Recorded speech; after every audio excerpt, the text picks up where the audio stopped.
Hello, and welcome to a Very Okay podcast. My name is Trey Thompson. I'm the Executive Director of the Oklahoma Historical Society. And with me, as always, is Dr. Bob Blackburn. Bob, it's great to be with you today. Thank you, Trey. It is good to be in today, especially talking about Route 66, because literally this morning, I was on Route 66 going to Weatherford to work on a museum exhibit at 8 o'clock, came back and ate a hamburger on Route 66. Well, there's nothing better than stopping at a great restaurant on Route 66, and as you did, having a hamburger or maybe a chicken fried steak or maybe some roast beef.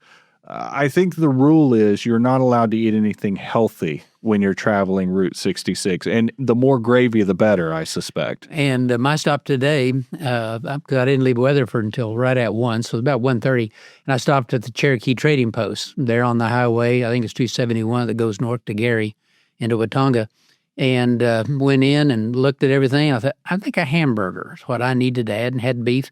So huge hamburger. They call it a Cherokee burger there, and with onion rings. Oh, yeah. And they were fresh made. They were so good.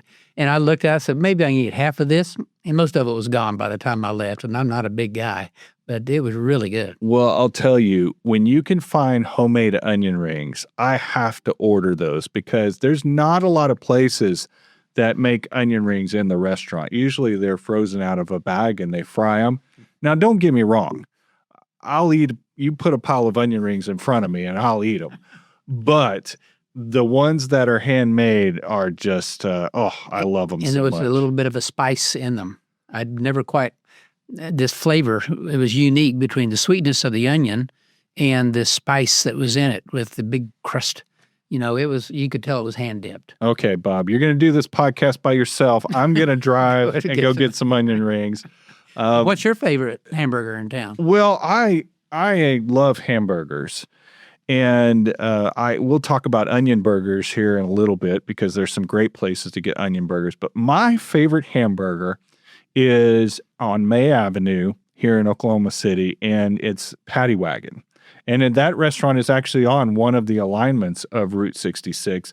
I don't know what they do there. I know this. Their buns are incredible. They make them there. They make them there, but and everything is fresh and made to order. Their fries are hand cut in the restaurant, and so it's not fries out of a bag. But I love that place. It's probably good that I don't go there as often as I would like to go there. Well, and people are going to be angry if they go because you wait in line. Yeah, there is a line there. You think, well, I go at 2 o'clock. There's a line. You go there at 11 o'clock. There's a line. Yeah. It's a popular place. And that's good because it's a good locally owned establishment. Of course, I don't want to take away from all the other. Oklahoma City has a lot of great burger places. Edmond, where I live, has great burger places too. But that just happens to be one of my favorites here in the city for sure. Well, it's good that we're talking about food because what we're talking about in this episode are historic restaurants along Route 66. And, Route 66 was formed in 1926. And as people are making their way across the state and across the country, one of the things that you have to do is you have to eat. Now, it wouldn't be uncommon back in those days for people to actually pack lunches and to stop along the side of the road and to eat kind of picnic style as they're traveling along Route 66. But these restaurants start to spring up, particularly in the early 1930s, that start to cater to these travelers. Well, the big picture, if I might do a broad picture, and then we'll back up and couple of snapshots through the big picture. But the first interstate traveling system was actually by railroad. And at that time, you had the Harvey houses that would have been at the big depots. So you'd had one at Waynoka, where the TAT airline would stop and pick up passengers to take you on this transcontinental ride. Or there's a great old restaurant in Atoka, and in one in Idabel, I believe. But anyway, there are several places around the town where you can find those old that are associated with hotels and railroad travel.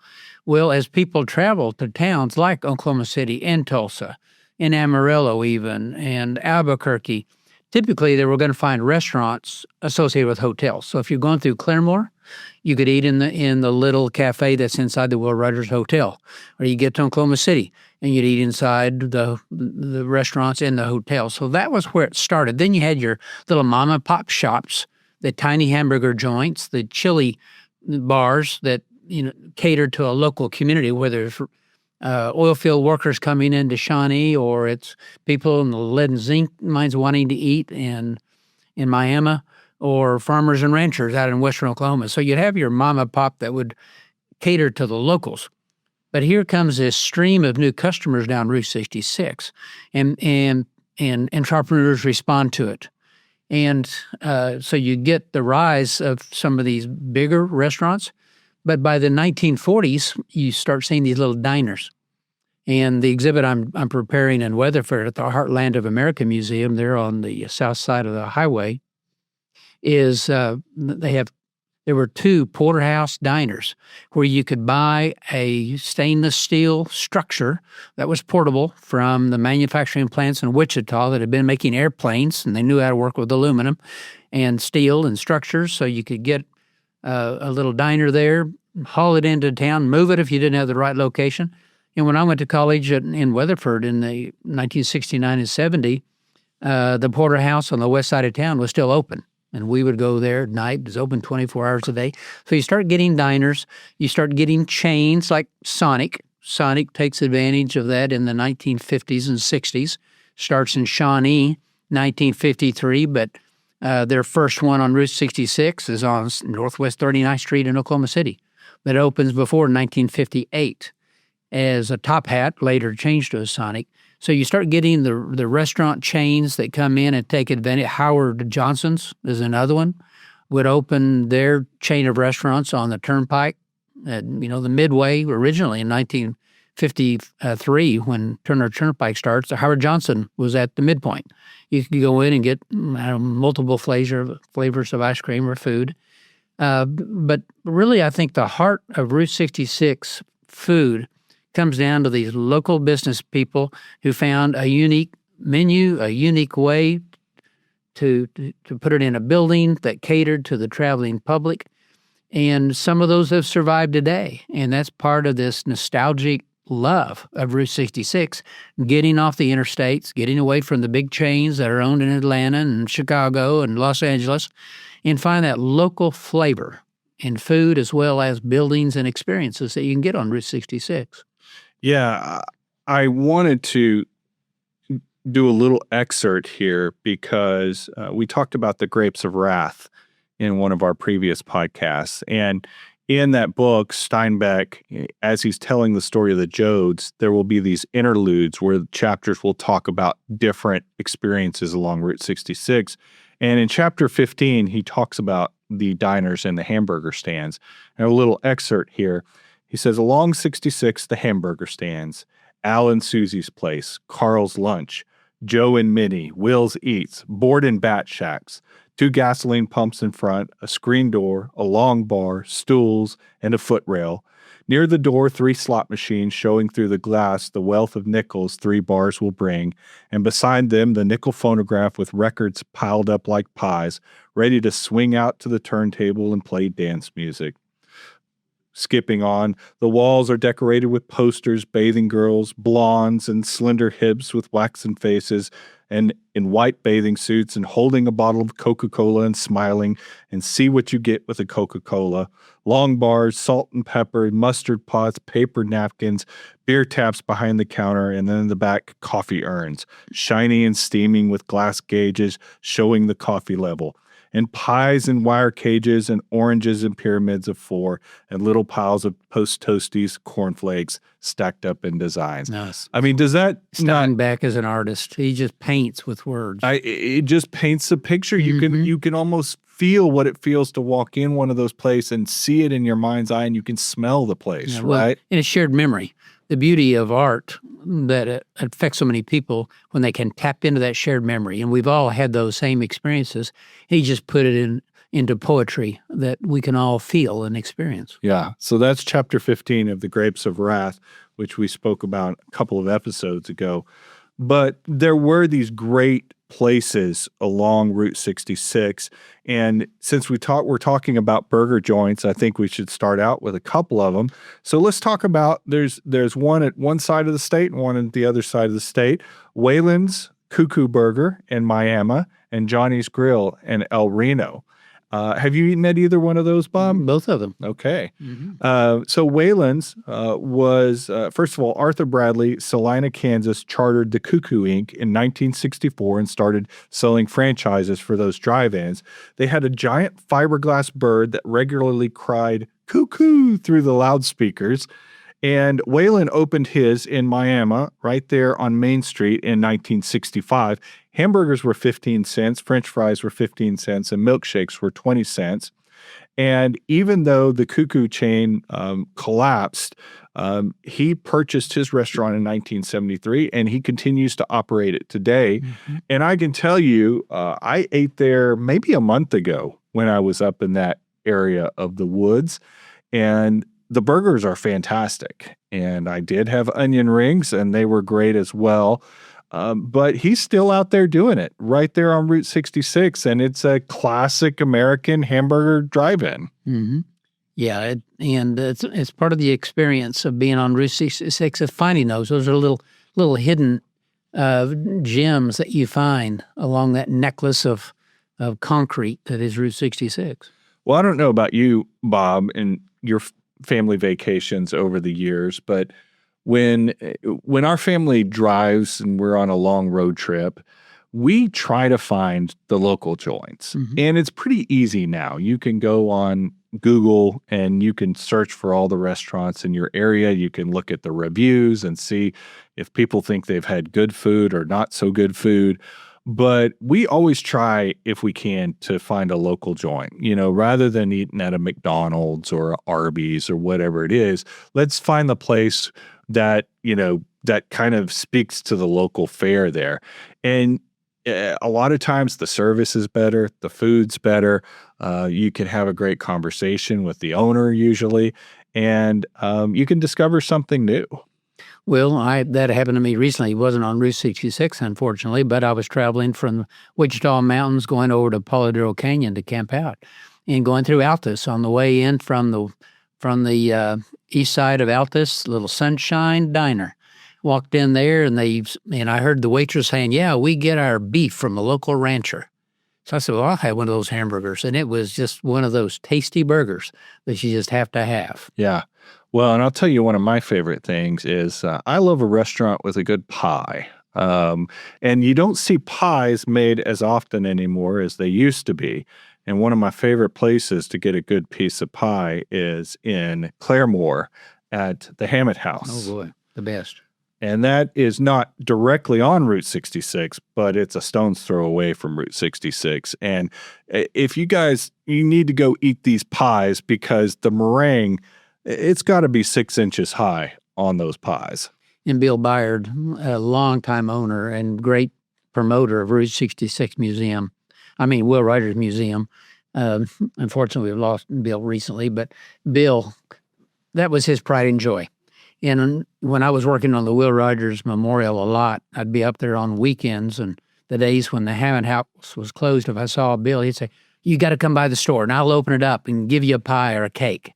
And that was always a treat. So Debbie liked for me to go to Claremore on those days because she'd get a piece of pie when I'd get home. Oh, I know. He did the same for me. A few years ago, I was up there for a Will Rogers Foundation board meeting.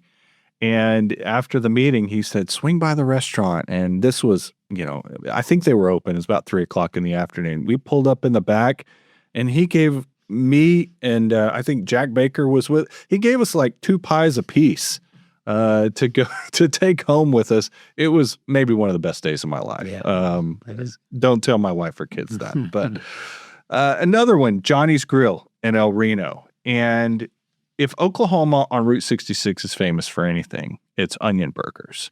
And onion burgers were a concoction during the Depression years in the late 1920s and the 1930s to try to make your beef go farther and last longer. They'd essentially take a 5-inch 5-ounce burger patty. They would add half a shredded onion on top, and they would mash it in with the spatula, and it would give the burger more weight and more volume. And what started out as just a trick to try to make the meat go further has turned into a delicacy here in Oklahoma. And Johnny's Grill is one of many famous places that do great onion burgers.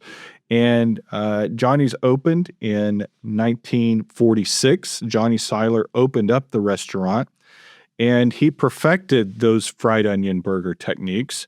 When he retired in 1967, Otis Bruce took over the operation. Ultimately, snow collapsed the roof of the restaurant in 1906, so they moved the diner across the street. And in 1995, it was sold to Steve Galloway, and he continued the restaurant and even expanded it. There was an issue of Food Network magazine that featured Johnny's Grill as one of the top 50 burgers in the United States. And now, Bob, I don't know if you know this or not, Oklahoma has the Oklahoma Onion Burger Trail, where you can map out all across the state anywhere that you want to go get a great onion burger. And that was announced just this last May, 2026. And if you want to find out more about that, you can go to okonionburgertrail.com. Well, and to keep your weight down, you need to do it by bicycle. That's true. That's true. If you're going to be eating a lot of those onion burgers, you need to try to do everything you can to keep the calories off. But I have not eaten at Johnny's before. I've eaten at Sid's in El Reno, which is another great diner that serves onion burgers. Well, and Sid's is Supreme Court Justice Yvonne Cogger's favorite place. I was working on an exhibit in Colony for her after I retired, and she said, "Bob, let's leave at a certain time so we can stop at Sid's." And we went in there, and she knew the cook, and that is a good burger too. There's a restaurant in Veneta that's no longer around. Of course, Veneta has a couple of great restaurants on Route 66. One of them is Clanton's, and the other great one is the Highway Cafe, both of which are well worth a visit. But there's one called the Grand Cafe that was opened in 1912 by Walter and Ella Undergraff in 1916. Walter died in 1922 when he was 46 years old, and Ella continued to run the restaurant. One of the interesting things about Ella is she mastered the art of commercial cooking and was great at making pies. So good, in fact, that she sold her pies to the Frisco Railway for their patrons. And they were also the Greyhound bus station, so they were open 24 hours a day there in Veneta. Ella retired in 1947 and turned the cafe over to her children, and they ran it up until the early 1970s when the restaurant closed, and then that whole block was raised in 1989 to make room for a McDonald's, of all things.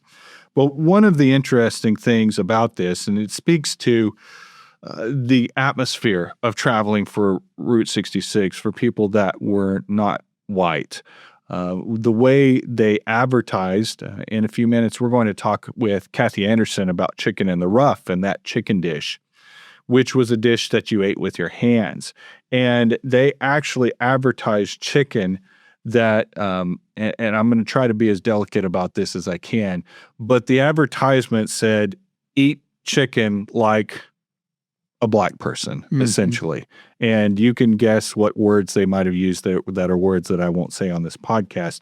But it was very, very racist. And it tried to advertise that, eating with your hands was essentially like eating like African-American people. Mm-hmm. And just, I can only imagine what people who saw those advertisements might have felt as they were driving along that road. Yeah.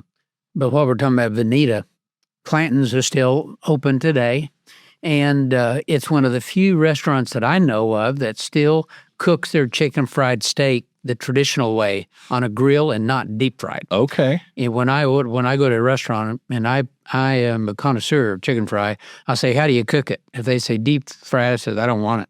I don't even care if they hand bread it. I don't want it deep fried. I want it grilled."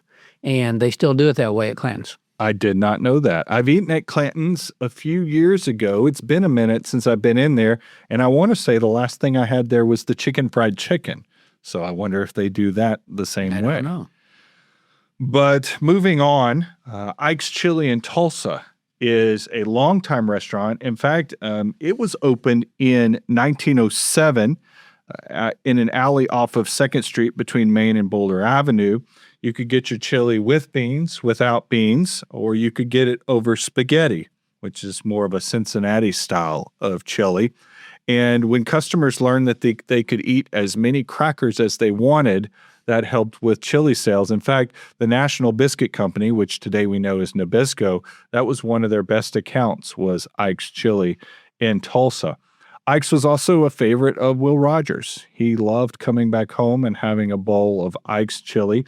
He passed away in 1928, but the restaurants are still around. In fact, as just in 2014, they moved to a building along 11th Street, which is along the alignment of Route 66, and is still a very popular place for people to eat there in Tulsa. I have never eaten at Ike's Chili, which I need to rectify that at some point soon. Yeah. Have you, Bob? I haven't. Okay. Well, we need to add that one to our list. The other one that is a historic restaurant along Route 66 is the Rock Cafe in Stroud. Now, I have eaten at the Rock Cafe. In fact, I've eaten there several times. How about you? I've eaten there before the fire and after the fire. Okay, yeah. So we'll talk about the fire a little bit. But this restaurant was built from 1936 to 1939, and it is a sandstone building with a flat roof. Originally, it's on Highway 7. Of course, in 1926, Highway 7 becomes Route 66. The owner of the H&P service station, Roy Rivas, bought the sandstone building, and then he moved to Stroud in the 1920s, and he thought the Rock Cafe would be a good way to get his daughter and son-in-law to move back to town to help him manage it, and in fact, it was. They opened the cafe on August the 4th, 1939, and it was an instant success. Once again, it was also the Greyhound bus station, so it had a lot of traffic for people coming back, especially in 1942, as the war was going on and soldiers were coming back or they were coming in from on leave. And unfortunately, it was also a segregated cafe. Black and Indian customers were not allowed in the building. They had to take their food and they had to eat it outside. In its heyday, it was a very busy building. In 1959, Mamie Mayfield acquired the lease, and she ran it for 24 hours a day until 1983. And then there was a woman named Dawn Welch who got lost in Stroud, and Smalley found the perfect heir to carry on the Rock Cafe's legacy. Dawn had traveled the world. She had actually worked on a cruise ship before. She was visiting her mother, who was living in Stroud, and she said, "I was rollerblading down Main Street when this old man in an old truck, Ed Smalley, pulled over and told me that my mom had told him I wanted to buy a grill. He took me to the Rock Cafe and unlocked the doors, and there was all this dusty restaurant equipment." And she ends up taking over the restaurant. She hires Beverly Thomas to be the general manager there, who still is the manager there today. And in 2000, Michael Wallace brings a group from Pixar to the Rock Cafe as they were scouting out and learning more about Route 66 to make a movie that ultimately becomes the movie Cars, which is released in 2006. And the character Sally is actually based upon Dawn Welch, who owns that cafe. And Dawn's personality is very much like the character in Cars, because when the Rock Cafe burned to the ground, and that when she tells the story, little tears come to her eyes still, but she made the tough decision to stick with it. She called Melvina Heisch on our staff here at the Historical Society, started talking about what would be subject to the Secretary of Interior standards to do it the right way, to put it back together in a historic adaptive reuse, and invested and built it right back. And today you can still get a variety of foods there. She had a former spouse who was German, and I like the German food there. So when I go, that's one of my German restaurants that I go to on Route 66. But anything you get there is good. Absolutely. I've eaten there several times, and it's well worth it. That restaurant burns down in 2008, and they reopen, and they saved the facade of the building, and I think even the historic grill there was saved, and they still use it today. But it is a signpost on Route 66. It's a place. It's one of those must stops when you're going through Stroud. You have to stop at the Rock Cafe. You know, there's a similar place that I like in Weatherford, and because I spent the last year there working on a museum exhibit. It's a place that opened in the 1960s right on Main Street, which is Route 66, before the bypasses. It's called Jerry's. And when you said it's got that atmosphere of the old restaurant, I don't think they may have reupholstered the seats, but there are so many local clientele. There are names on the back of every one of the seats at the counter. And it probably has 20 counter seats, then the booths. And the waitresses are there like it would have been in the 1960s. And kind of a varied menu, but it's all cooked right there on the grills. It's the old Route 66 kind of food, and you get that sense of the 1960s architecture like you do at the Rock Cafe, and that really that personal touch that you don't get out of chain. Yeah, absolutely.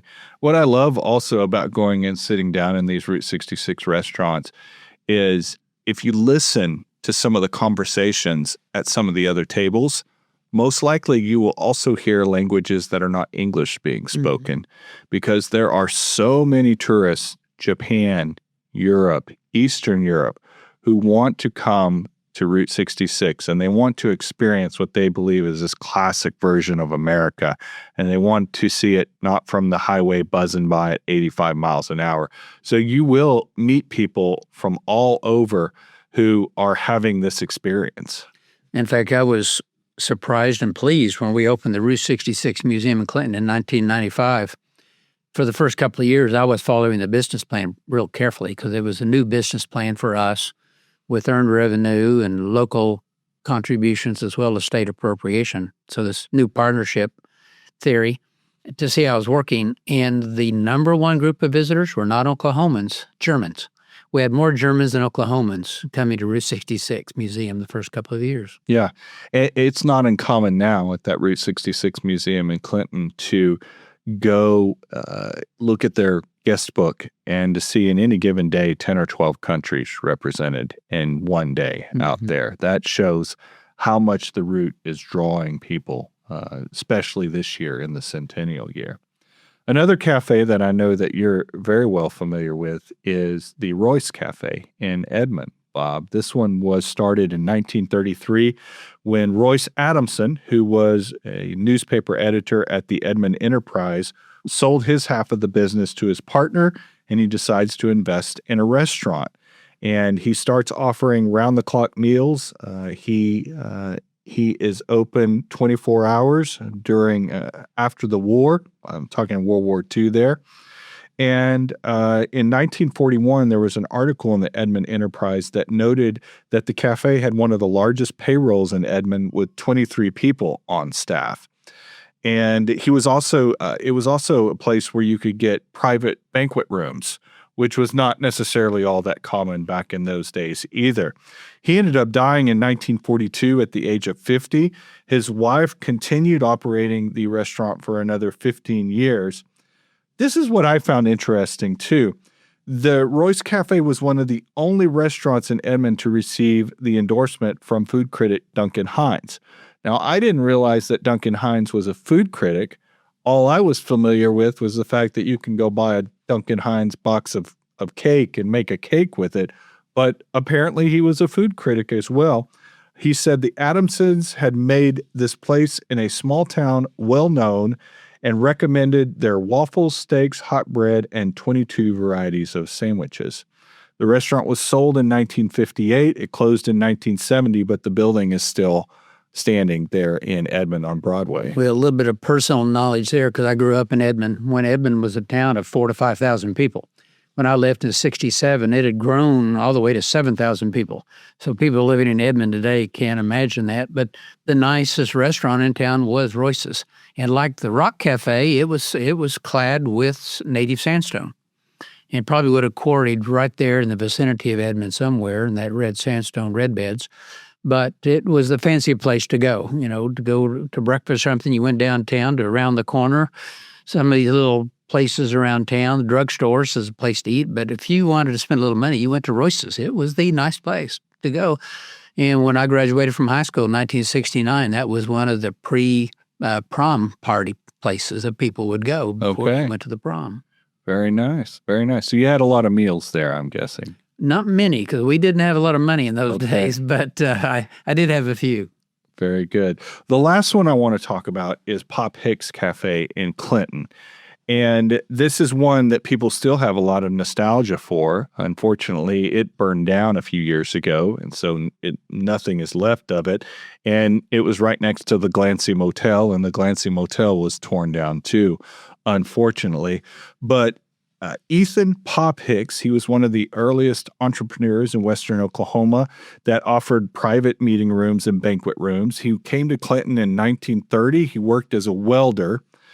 Unfortunately, he was not very good friends with a man named William Bradford, who operated the Bradford Cafe, and there must have been some beef there because in 1936, Bradford approached Hicks in a manner that Hicks deemed to be threatening, and Hicks shot him with a .32 caliber pistol and killed him. He was not prosecuted. It was determined that the act was in self-defense. But lo and behold, Hicks starts managing the Bradford Cafe and then turns it into the Pop Hicks Cafe. So I don't know what to make of this story, and I wish I would have had more time to get into some of the newspaper archives on this one. The Wild, Wild West. Yeah. And so he manages this. He goes on to become the president of the Oklahoma Restaurant Association. He was also known in the 1950s and 60s. He welcomed Black travelers, and he didn't segregate his restaurants. And so it was a place where African-American travelers could stop. And he retired in 1968, but continued to operate. The cafe continued to operate. Unfortunately, the building was destroyed in 1999 by a fire. But I know I go out to Clinton fairly frequently because that's where our Route 66 museum is, and people still speak with a lot of fondness about Pop Hicks Cafe. Yeah. Well, when Michael Wallace talks about Pop Hicks, he says it with such reverence. I love to hear Michael say Pop Hicks the way in his deep baritone voice. Yeah. And you can just hear the respect that he had for him. Yeah, absolutely. Well, let's take a quick break, and then let's talk to our guest on today's episode, Kathy Anderson, about Chicken in the Rough. Very good. Looking for a unique way to celebrate Independence Day? This July 4th, step back in time at History Alive on the Cherokee Strip. Join us at the Cherokee Strip Regional Heritage Center in Enid from 10 a.m. to 4 p.m. Experience a turn-of-the-century 4th of July celebration and discover how Oklahomans marked Independence Day in the 1890s and early 1900s. Explore the historic Humphrey Heritage Village and enjoy hands-on activities, live music, and meet Oklahoma's first governor, Charles Haskell. Then join in classic sack races, egg races, and other favorite 4th of July traditions from more than a century ago. Enjoy free popcorn or grab a hot dog from Okie Dokie Dogs. Museum galleries will also be open, making this a fun family outing for all ages. Admission is free for students. For details, visit the Oklahoma Historical Society's calendar at okhistory.org. Celebrate America's birthday by experiencing Oklahoma's past, only at History Alive on the Cherokee Strip. Welcome back. We have a great guest with us today. Kathy Anderson is president of the Billboard Museum Association. She is also a marketing specialist at Petra Industries in Edmond and a freelance writer and video professional, having shot, edited, and or produced several Route 66 videos for both commercial release as well as museum use. Kathy is also past president of the Oklahoma Route 66 Association and an inductee into the Oklahoma Route 66 Hall of Fame. And Kathy recently wrote an incredible article in the Chronicles of Oklahoma, which if you all don't know what that is, then that means you're not a member of the OHS. And you need to run as quickly as you can to our website at okhistory.org and become a member of the OHS, because you'll get this great journal 4 times a year. But our most recent issue focused on Route 66 articles, and you wrote this great story, Kathy, about Chicken in the Rough, an historic restaurant on Route 66 here on Lincoln Boulevard, just north of the state capitol. And I can't wait to get into this story because it is fascinating. Welcome to the podcast. Thank you very much. I'm excited to be here. And Trey, I want to add a little bit on the introduction. I met Kathy probably 20 years ago, and she's one of the kind of people that I've always had a soft spot in my heart for, because she collects history, tells stories, of a passion for it. She loves history. First time we met, she showed me a warehouse where she and some partners were collecting old historic signs. It was at least 20 years ago, Kathy. It may be more or less.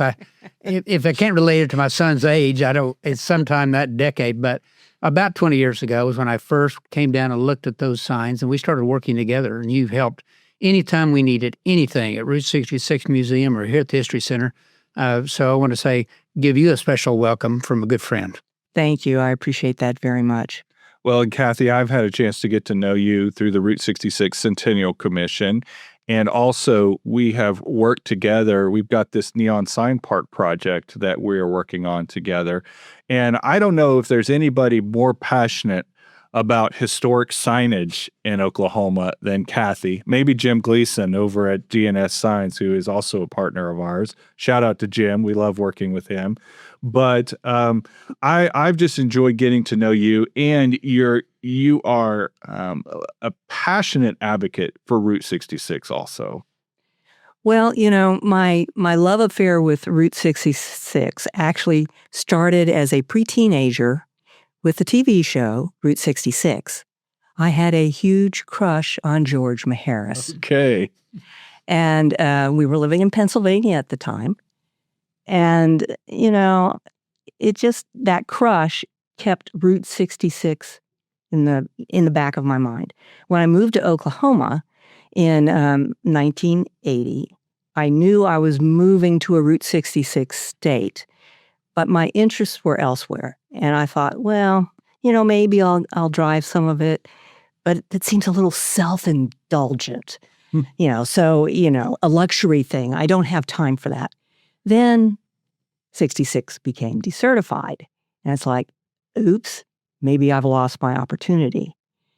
Then I have some friends who give each other competitive, over-the-top birthday parties, one of which led us out onto Route 66 in Oklahoma, trying to find 36 total strangers to wish this other person a happy birthday. Oh, wow. And since I was the one with the video camera and access to editing equipment, I was tapped to do this. And it's like, yes, I'm on Route 66, and I love it.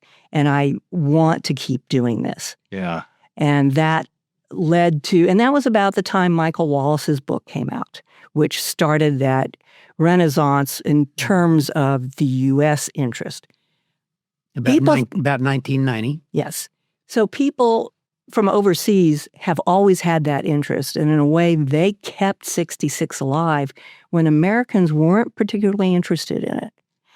But his book started that renaissance, and so I was a part of that group.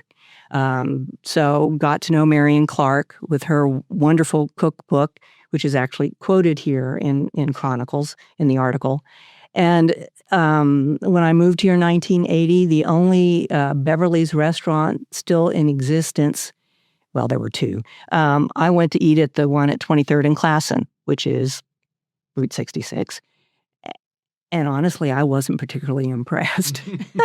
I think I even got the chicken, but that's not their fault. My mom did not fry chicken. She baked chicken. So the only fried chicken I had been exposed to was KFC. So if it wasn't KFC, it just tasted strange to me. Well, your article is called The Untold Story of Chicken in the Rough, How Beverly Osborne and Route 66 Created, this is quote unquote, the world's most famous chicken dish.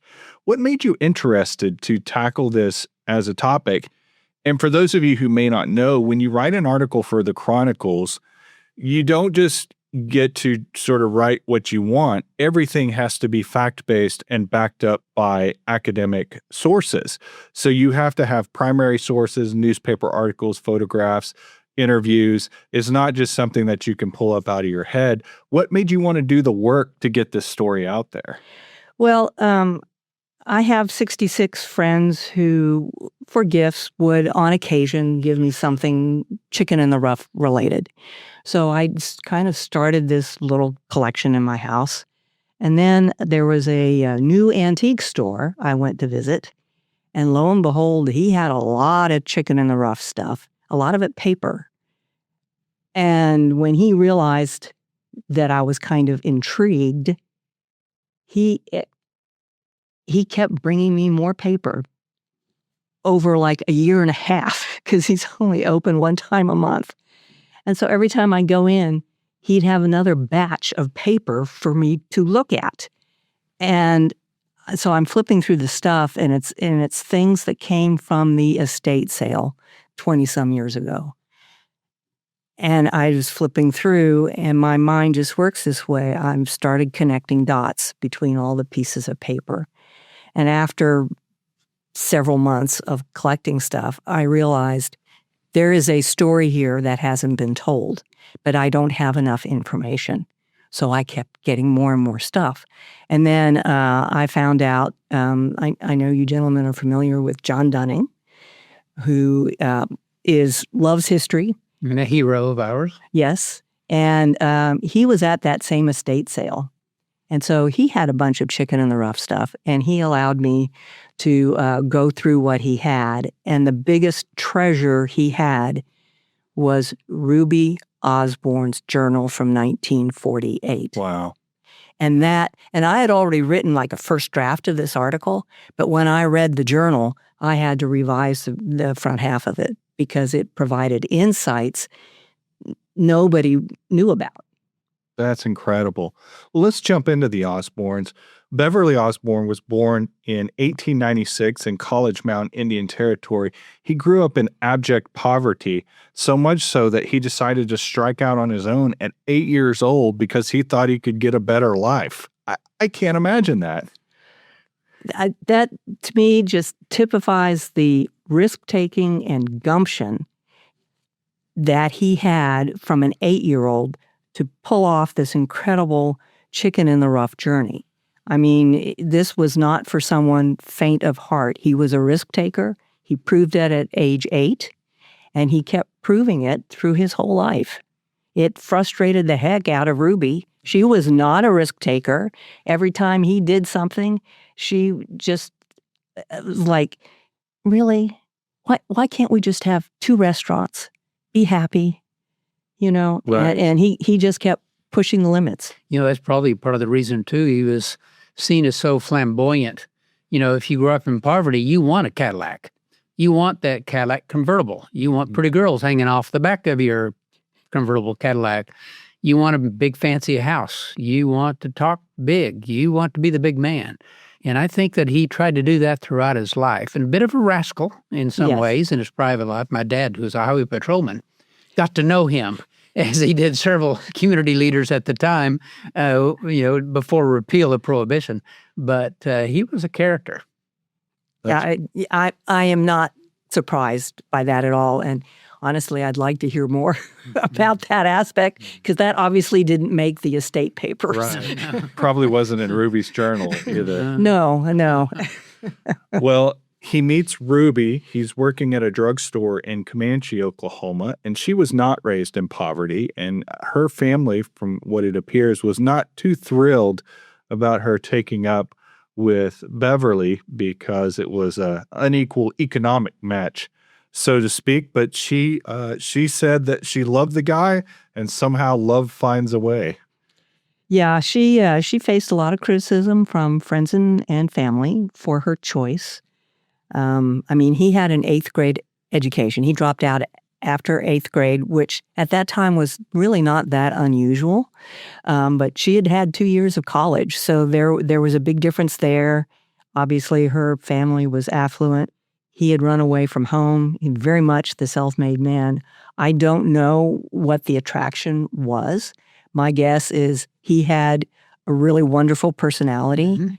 And I know from her journal that Beverly respected her opinion. They were a team. It wasn't him just doing his own thing and she tagging along. They talked about everything. And for back then, I think that's remarkable. Well, they got married in 1917, and pretty soon thereafter, they scrape up enough money to go to Oklahoma City, and he opens a small drugstore. But it only lasts a few months before they run out of money and have to close the store, and they're right back to Comanche again and save up more money. They come back to Oklahoma City. He took a loan to buy Hunt's Waffle Shop on Grand Avenue. But yeah, I kind of wonder if this is a case of he's not afraid of losing money because he never had it to begin with.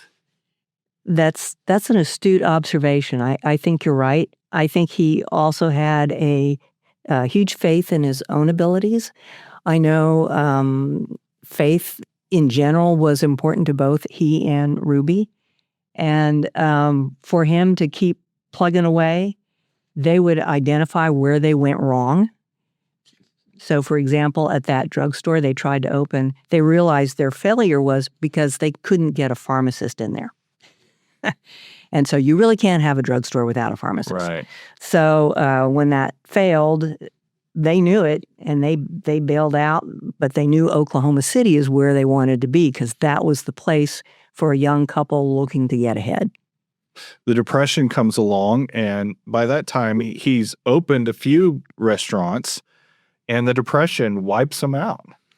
Yeah, the Depression left them with 2. And so they were hanging on with their fingernails. It was a tough time for sure.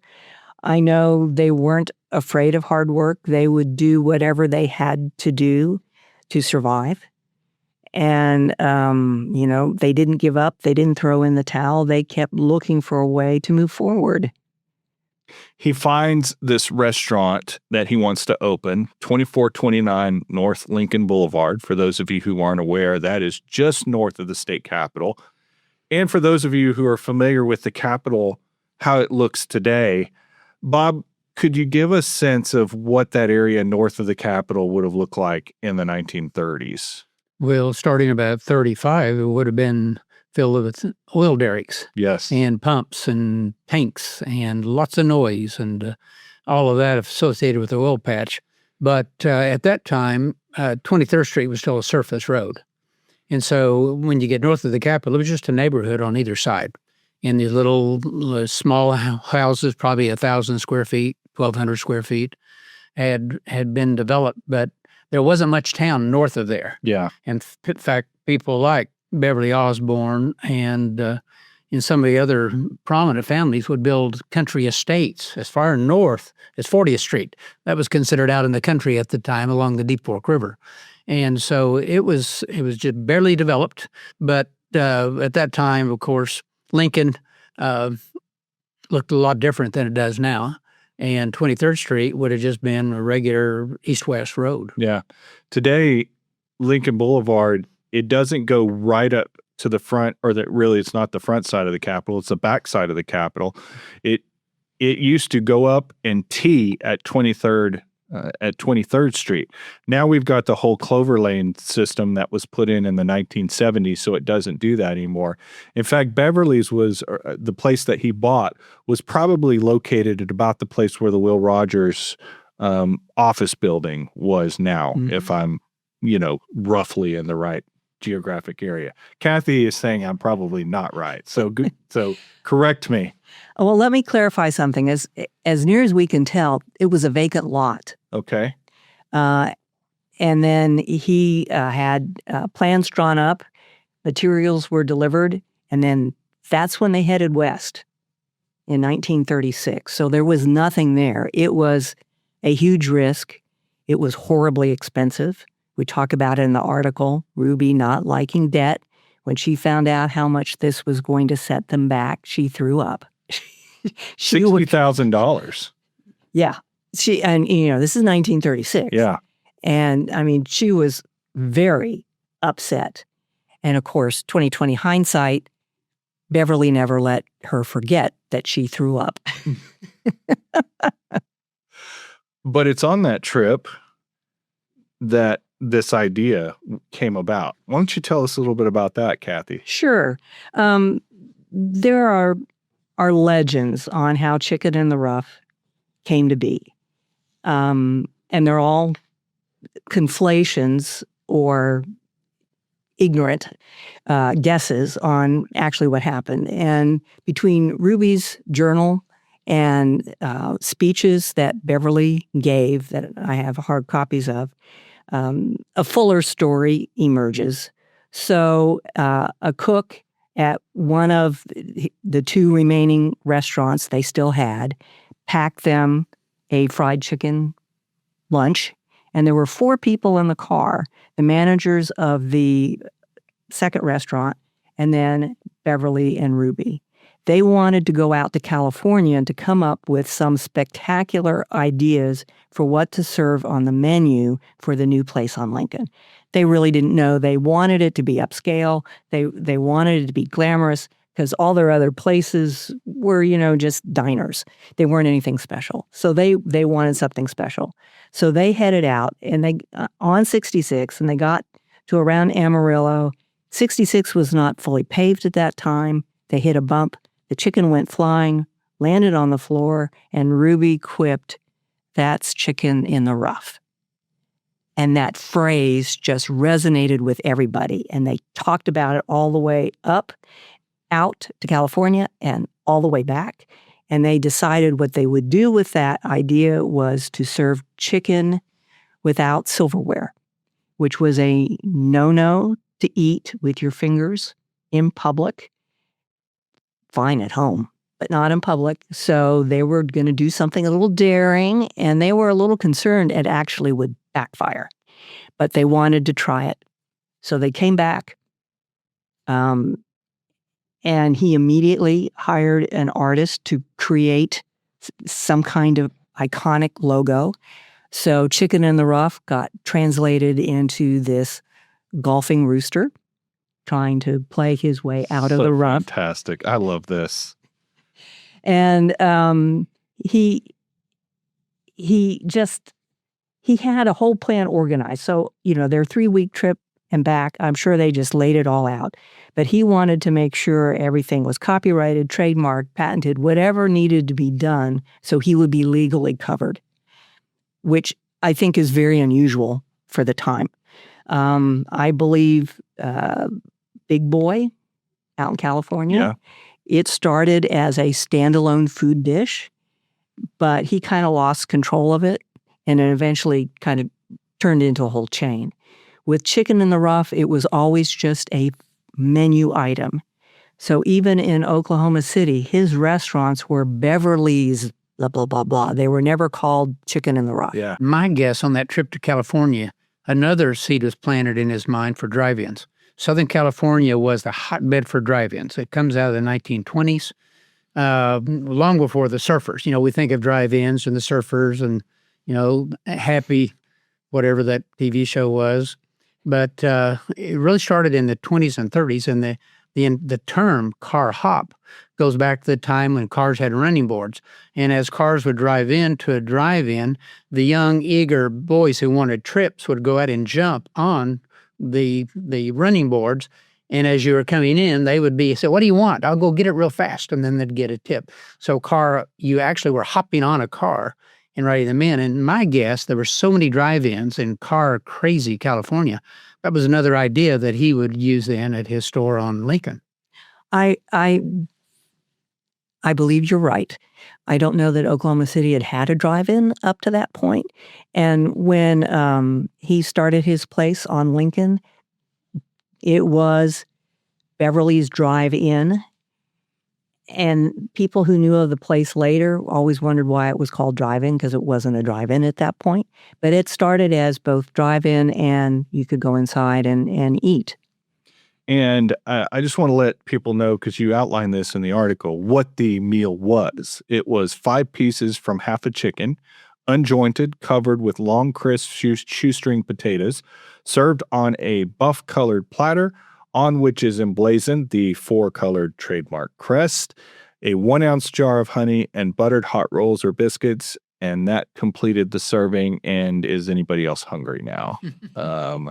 And he devised a way to cook this that was different than most other places cook chicken, correct? Correct, Kathy? That is correct. He devised a special griddle. I don't know for sure, but I think he worked with a local fixture company, and they kind of put their heads together to figure something out. So when Chicken in the Rough was first introduced, it was fried chicken. There wasn't anything special. But when he started working on the griddle, this is what set that food dish apart from any other piece of chicken you could get anywhere else. It was a combination griddle and steamer. So the chicken would go on the griddle and a hood would go down over top of the griddle to trap the steam, and it gave it a very distinctive flavor. Of course, there were seasonings and things like that, and he would tweak with the seasoning recipes over time. I know years later he contacted the Accent company.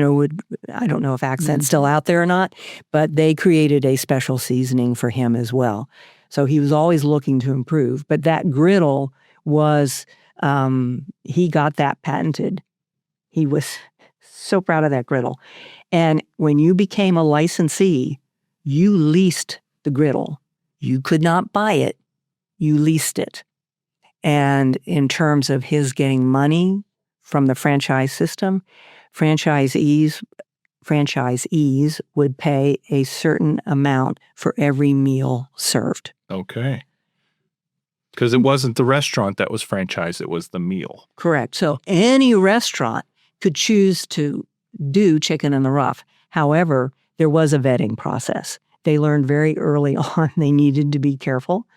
They wanted to make sure the restaurant was a good restaurant that would not give a bad connotation to their very special meal. And I want to say something about that special recipe, because unless you've grown up eating fried chicken as I did, chicken was the Sunday meal. Go out and find a chicken, wring its neck, have fresh chicken. Well, the trick to cooking fried chicken, and I still try it in cast iron skillets, but to get the inside is done without the outside getting dry. And then the dark meat and the white meat cooks at different rates. So how do you equalize all of those things and make it more of a scientific, so many minutes rather than just washing it, turning it, doing it the way Grandma did it, is at the steamer. Would cook it down to the bone and release the flavors of the bone. Bone-in chicken is always better than just the fillets.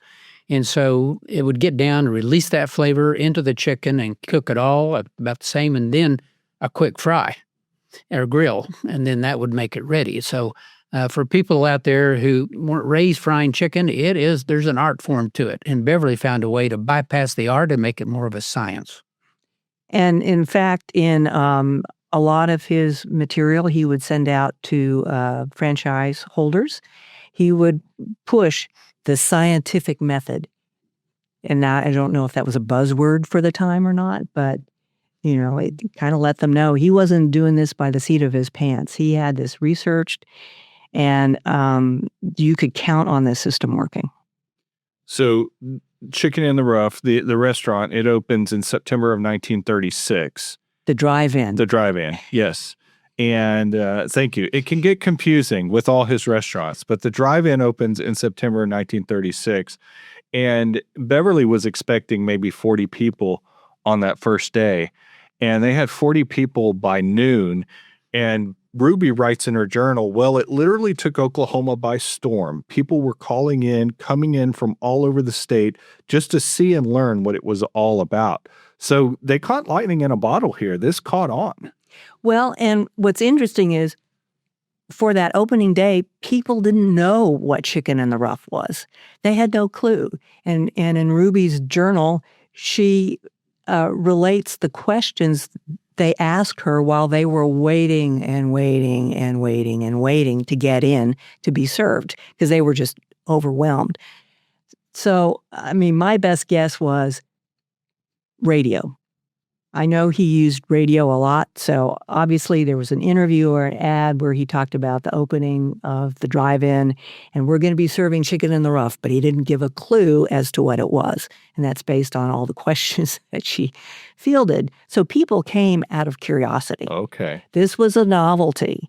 They wanted to know what it was all about, and for them to have made, and they came from all over the state, so for them to have made the trip to the oil part of Oklahoma City, where there was nothing else out there, was kind of amazing. And this is in 36, no less. Bob, it's kind of interesting to think about today because so many meals we eat with our fingers.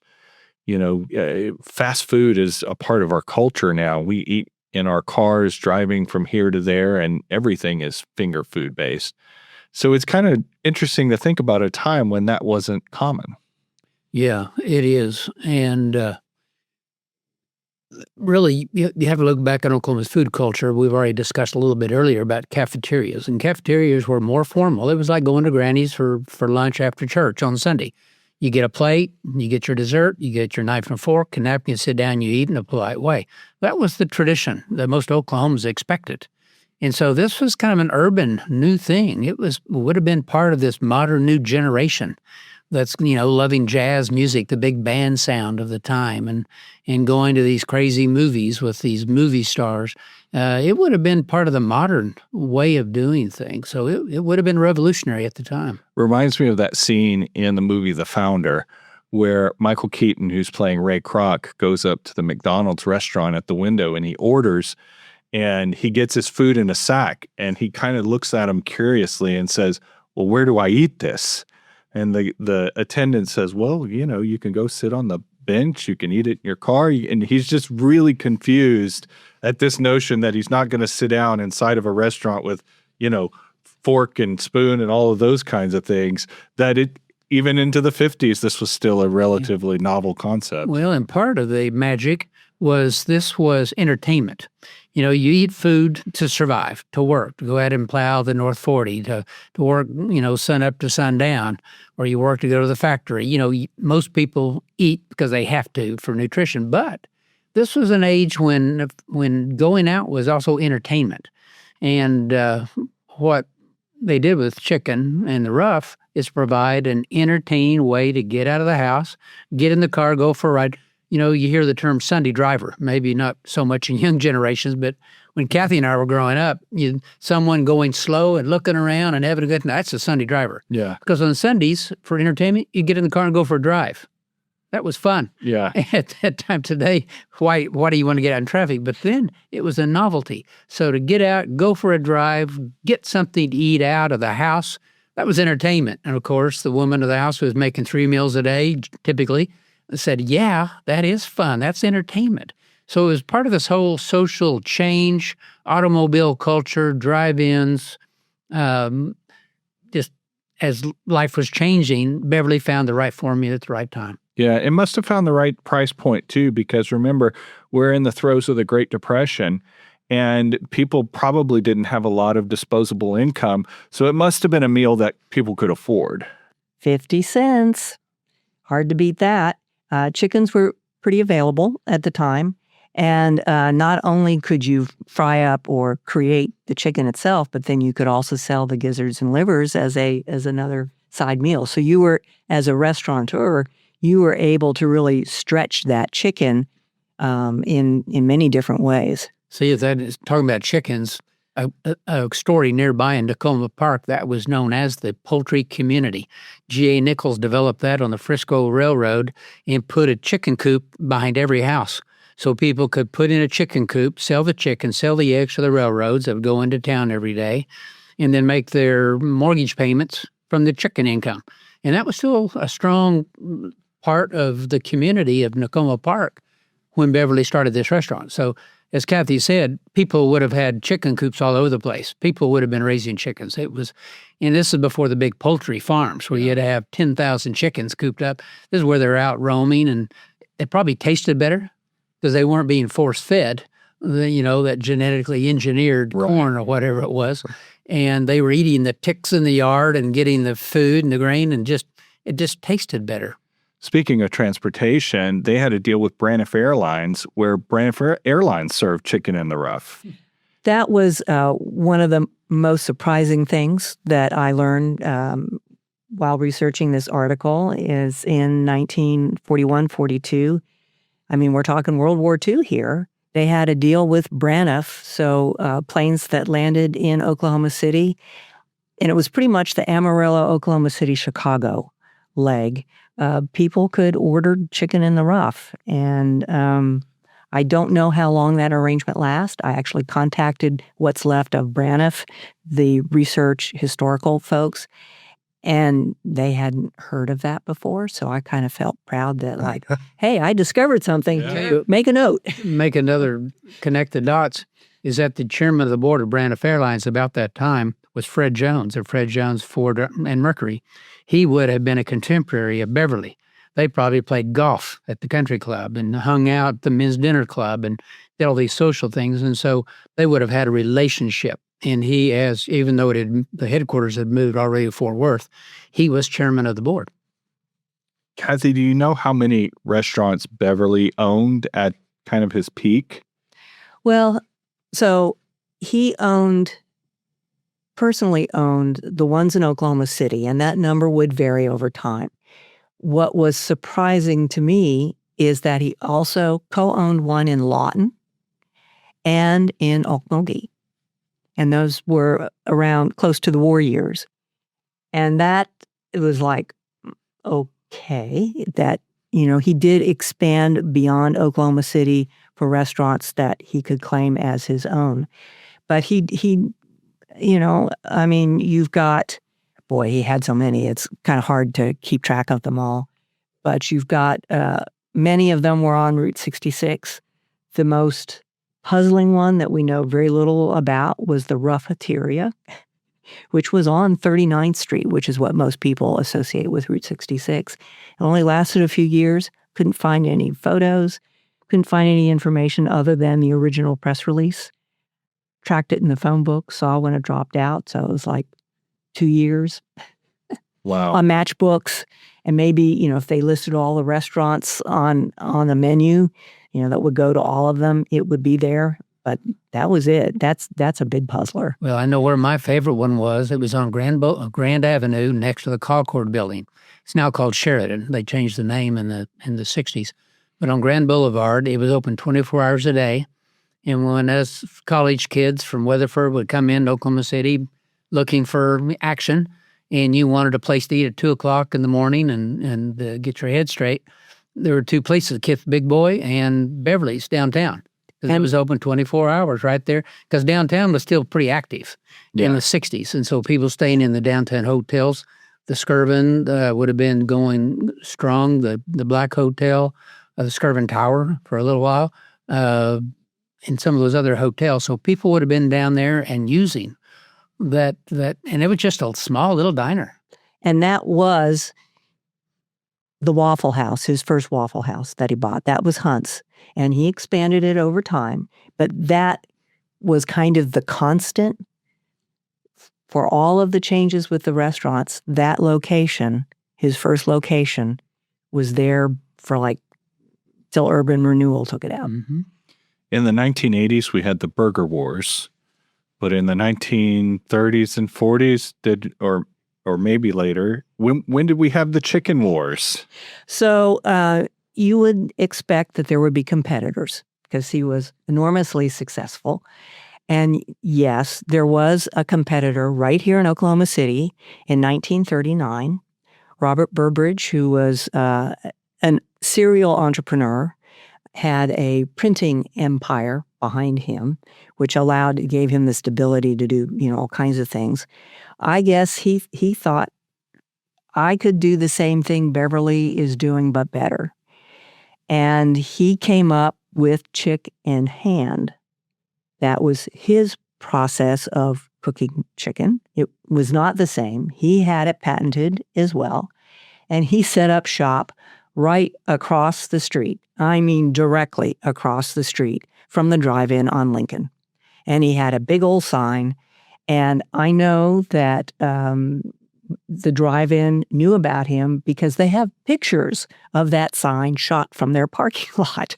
So they were very aware that there was a competitor across the street. And the Burbridge family lore is that employees from the drive-in would come over and maybe slash some tires. Oh, wow. And maybe stuff things down the toilets to kind of sabotage the business, to kind of force them to go away. Burbridge did close the restaurant. He stuck with it for a few years. He actually called it the Little Sisters? Two sisters for his daughters. And he franchised. The franchise lasted longer than the restaurant proper. Interesting. And some of our listeners out there might know the name Bobby Burbridge Lane, who is a philanthropist and social leader here in town. That is one of the Bobbies in the name. And then her son is Wes Lane, who is a former district attorney here in Oklahoma County. So Wes Lane is the grandson of that Burbridge that started that restaurant. Yeah. I'll be darned. Wow. Small world. Yeah. As Paul Harvey would say, now you know the rest of the story.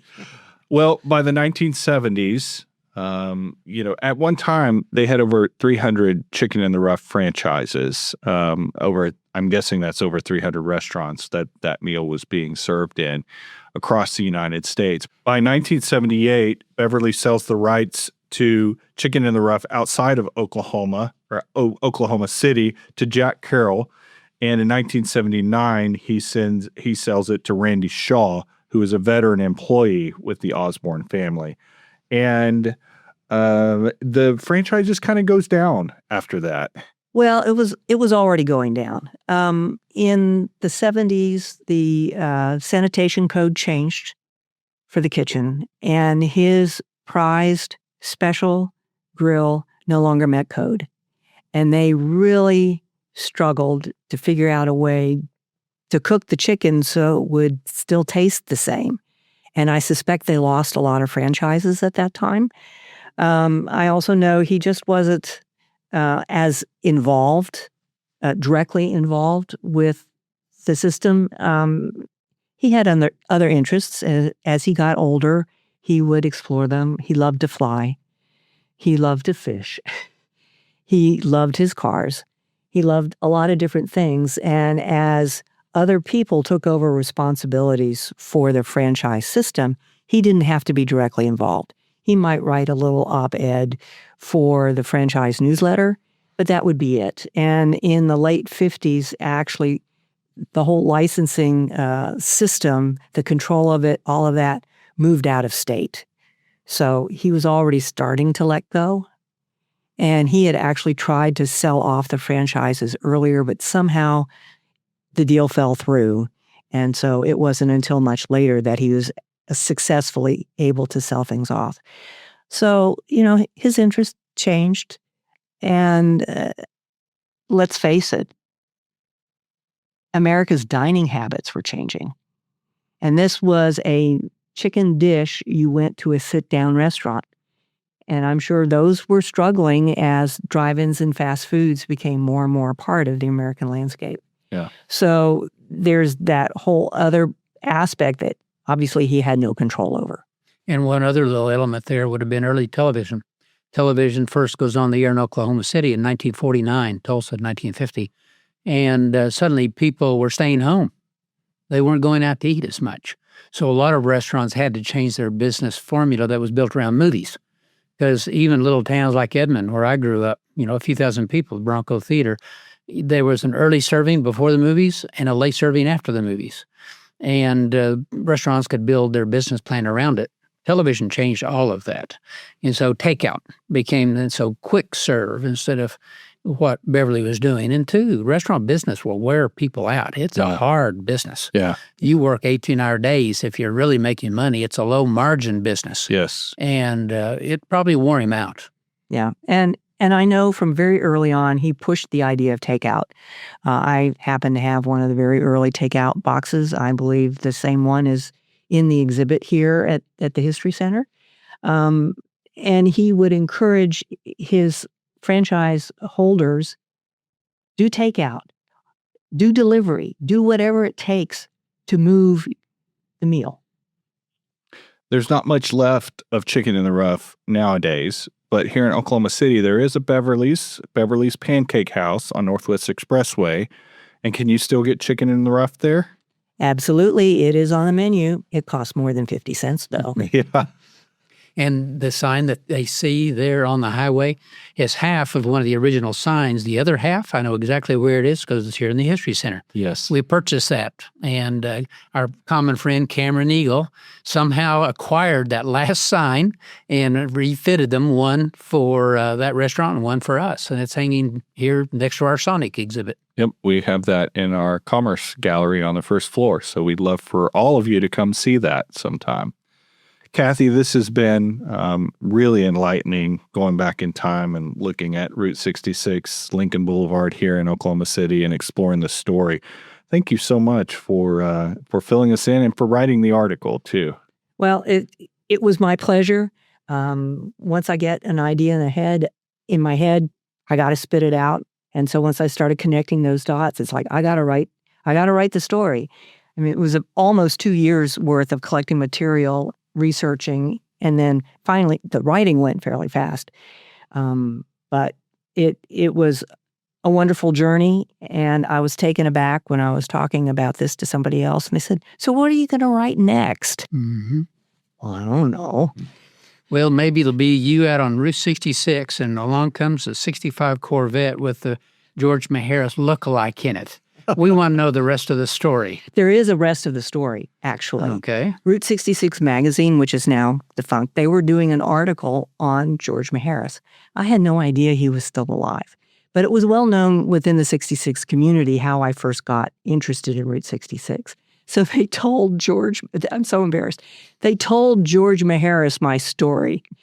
And he said to them, "Well, tell Kathy I said hello." And you melted. Oh, I screamed like a teeny bopper. And in case you want to see it, in our new Route 66 exhibit, we don't have the Corvette that they used in the series, but we do have a 1961 Corvette in the exhibit here, which was the year model that they drove in that series. So you should come see that as well. Well, Kathy, thanks for being with us today. It's been great.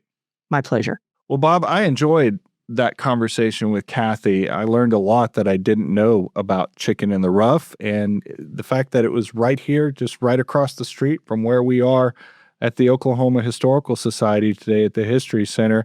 All of that history right there. Unfortunately, that building and that whole area is gone from when they tore down all those buildings in the 1970s to make way for the Cloverleaf.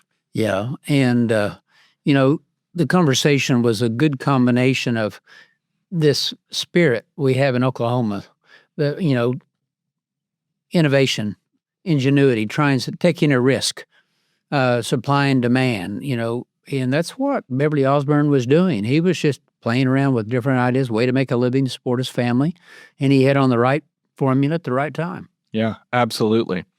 Well, I've enjoyed this conversation. I want to encourage everybody out there, go find a restaurant, go find a good place to eat out on Route 66 this year. I promise if you talk to a few people, you might make a few friends, and this is a good year to get out on the highway and have a meal. It is. Thank you, Trey. Thank you, Bob. We'll see you next time. All right. You have been listening to a Very OK podcast hosted by Trey Thompson and Dr. Bob Blackburn. The podcast is produced by the Oklahoma Historical Society. Visit us at okhistory.org and find us on social media by searching for @OKHistory. I encourage you to purchase a membership to OHS to help us continue our mission to collect, preserve, and share Oklahoma's unique and fascinating history.